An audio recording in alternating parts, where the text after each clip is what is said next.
జయసేవ KB riders. ఇవాళ మేమైతే కేస్లాపూర్కి పోతున్నాం. అయితే డైరెక్ట్ ఇంటి నుంచి ఎందుకు అని డైరెక్ట్ మీకు తిరేన్ టు లింగపూర్ రూట్ పంగడి మాదర దాటిన తర్వాత డైరెక్ట్ అడ్వెంచర్ ఆఫ్ రోడ్ నుంచి స్టార్ట్ చేద్దాం, కొత్తగా ఉండాలి అని డైరెక్ట్ ఆఫ్ రోడ్లో స్టార్ట్ చేసిన. ఇక చూడాలి, మేము చిన్నప్పటి నుంచి చూస్తున్నాం, చిన్నప్పటి నుంచి గింతే ఉన్న రోడ్ అంటే ఇంత పెద్దగా ఈ రైడర్లమైనాం యూట్యూబర్లమైనాం, అప్పటికి కూడా రోడ్ ఇట్లానే ఉన్నది. ఇక మా ప్రభుత్వాలకి మా పాలకులకి నేనైతే థ్యాంక్ యూ చెప్పాలి, ఎందుకంటే మాకు ఆఫ్ రోడ్ ట్రైనింగ్ కూడా ఇస్తున్నారు ఇలాంటి రోడ్లు మంచిగా చేయక.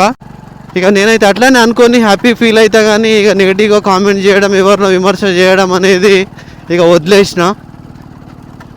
ఇది లదాఖ్కు పోయే ముందు ప్రాక్టీస్ సెషన్ లెక్క ఫీల్ అవుతాం. అండ్ మేము ఇంత పర్ఫెక్ట్గా బైక్ రైడింగ్లో అయినాము అంటే దానికి ఇంత గొప్ప రోడ్లు ఇచ్చిన మా ప్రభుత్వాలకి పాలకులకి థ్యాంక్ యూ చెప్తాం. कितने तेजस्वी लोग हैं हमारे पास, कितने शानदार विचार रखते हैं. And they are the reason they made us perfect adventure off road riders. అదేందో ఫారెస్ట్ క్లియరెన్స్ అంటారు, అందులో ఫారెస్ట్ ఉండదు, ఇంట్లో రోడ్ ఉండదు. రోడ్ లేకపోయినా అడవి ఉండదు. మరి అడవి లేని రోడ్లకు ఫారెస్ట్ క్లియరెన్స్ ఏందో కానూన్ ఏందో కథ ఏందో తెలియదు. అదే కర్ణాటక తమిళనాడు ఫారెస్ట్లలో చూసుకుంటే రోడ్డు అంతే మంచిగా ఉంటుంది, ఫారెస్ట్ కూడా అంతే మంచిగా ఉంటుంది. మరి అక్కడ సాధ్యమైంది, మన తెలంగాణలో మన జిల్లాలలో ఎందుకు సాధ్యమైతలేదో ఒక్కసారి ఆలోచించాలి. మేము రైడ్ చేసినాం, పర్సనల్గా ఎక్స్పీరియన్స్ చేసినాం Tamil Nadu forest and Karnataka forest.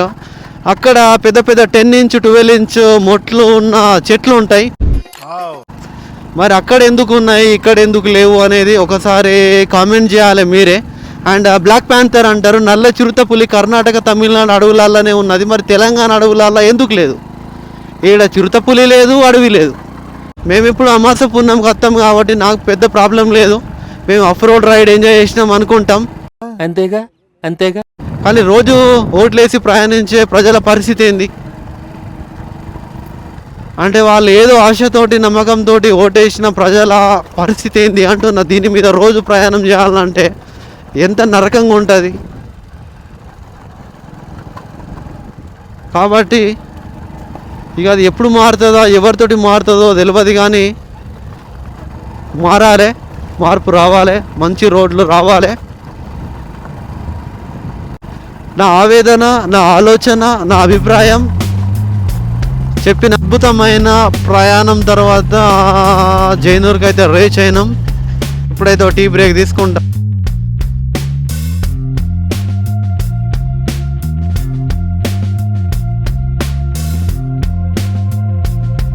Okay my KB riders, finally reach అయ్యాడు ముత్నూర్. ఇక్కడ నుంచి మనకు బ్యూటిఫుల్ తోరణం ఉంటుంది, వెల్కమ్.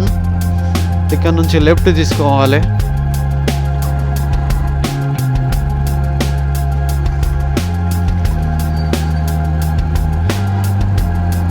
ఇక్కడ నుంచి ఒక 5 కిలోమీటర్స్ ఉంటుంది ఈజీగా. 5 కిలోమీటర్స్ వెళ్ళినాము అంటే లొకేషన్కి రీచ్ అయినట్టే. ఇక్కడ నుంచి ఒక ట్రాఫిక్ ఇట్లా కనిపిస్తుంది. అండ్ ఈరోజు జాతర లాస్ట్ డే కాబట్టి నార్మల్గా ఉన్న, లేకపోతే ఓ రేంజ్లో ట్రాఫిక్ క్రౌడ్ ఉంటుంది.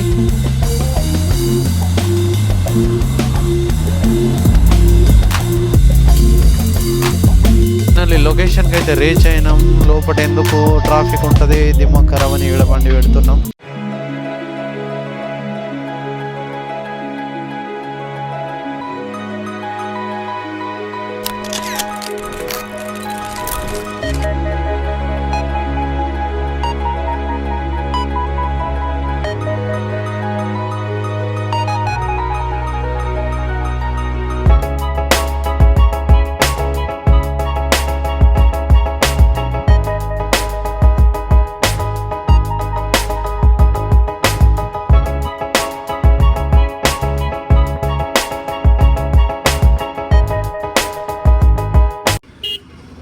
ఫైనల్లీ మా ఫ్యామిలీ మెంబర్స్ కూడా Ajay bro and mummy daddy car కూడా వచ్చింది.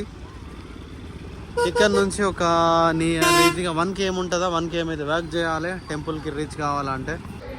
జాతర లాస్ట్ డే వచ్చినాం కాబట్టి ఇక్కడ కూడా ఇంత ప్రశాంతంగా ఉన్నది. లోపల లైన్ ఉందట, బట్ చాలా తక్కువ. ఇది ఇంకా ఘోరంగా ఓ రేంజ్లో లైన్ ఉంటుంది.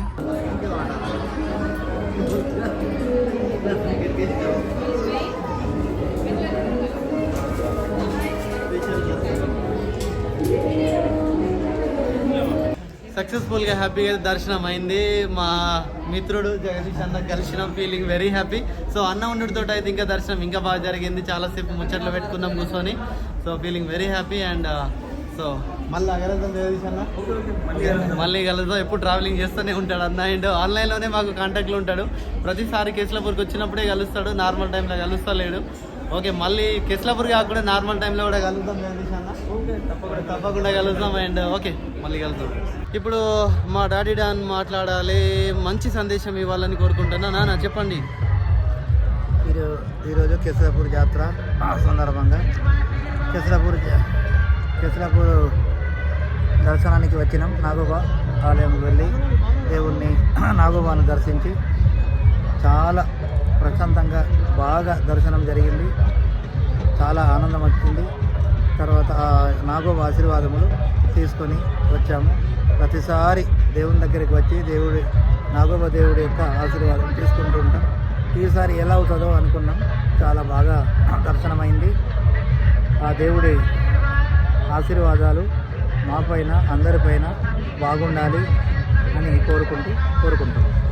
ఓకే నాన్నగారు, చాలా బాగా మాట్లాడి. ఇప్పుడు మాతృదేవోభవ, మా అమ్మగారు మాట్లాడాలి. ఎప్పుడు నవ్వుతూనే ఉంటారో నవ్వండి, ఎప్పుడు నవ్వుతూనే ఉండండి, ఆనందంగా ఉండండి, కానీ మాట్లాడండి. చెప్పు, ఎట్లా అయింది దర్శనం? చాలా ప్రశాంతంగా విగ్రహం వరకు పోయి దర్శనం చేసుకున్నామంటే ఆ దేవుని మాకు ఆశీస్సులు ఉన్నందుకు ఎంతవరకు వెళ్ళి మేము చాలా ప్రశాంతంగా మేము దర్శనం చేసుకుని వచ్చాము. ఇంత మేము ప్రతి సంవత్సరం వస్తూనే ఉంటాం, మా ఇంటి దేవుడు కాబట్టి ఎప్పుడు వస్తూనే ఉంటాం, దర్శనం చేస్తూనే ఉంటాం, పోతాం. ఆ దేవుడు మాకు ఎప్పుడు ఆశీస్సులు ఉంటాయి కాబట్టి మీకు అందరికి ఇంకా ఆశీస్సులు ఉండాలని మేము కోరుకున్నాం. దేవుని మొక్కుకు ప్రార్థించడం, అందరూ బాగుండాలి, మేము బాగుండాలి. తప్పకుండా కేసరాపూర్ దేవుడు జాతర అంటే ఇంకా మంచి, ఇంకా విజయవంతం, ఇంకా సక్సెస్ఫుల్ కావాలని దేవుడిని ప్రార్థిస్తున్నాను. ఓకే, ఎంత నవ్వుతారో అంత బాగా మాట్లాడతారు మా అమ్మగారు. సూపర్, అసలు ఊరికే టీచర్ కాలేదు, అక్కడ కనిపిస్తుంది. And Sai brother, short and sweet దేవుని మాట్లాడిద్దాం. Sai, how is your feeling? ఎట్లా అనిపించింది దర్శనం? రామ్ నాకైతే చాలా అంటే లాస్ట్ అనుకుని వచ్చాను, బట్ లీస్ట్ చాలా అద్భుతంగా జరిగింది. మన దర్శనం అయితే అసలు పబ్లిక్ లేకుండా మంచిగా దేవుడి దగ్గర వెళ్ళొచ్చాము. నాకైతే చాలా గర్వంగా అయింది, ఎందుకంటే అసలు మన డిస్టిక్ అని కాదు, అసలు ఆసియా ఖండంలోని సెకండ్ లార్జెస్ట్ ట్రైబ్స్ జాతర అవ్వడం నాకైతే చాలా గర్వకారణంగా ఉంది. ట్రైబలిస్ట్గా నేనైతే చాలా గర్వపడుతున్నా. నేను మన ఈ జాతరని నేనైతే చిన్నప్పుడు వచ్చాను, అప్పటికి కొంచెం డెవలప్ అనేది జరుగుతుంది.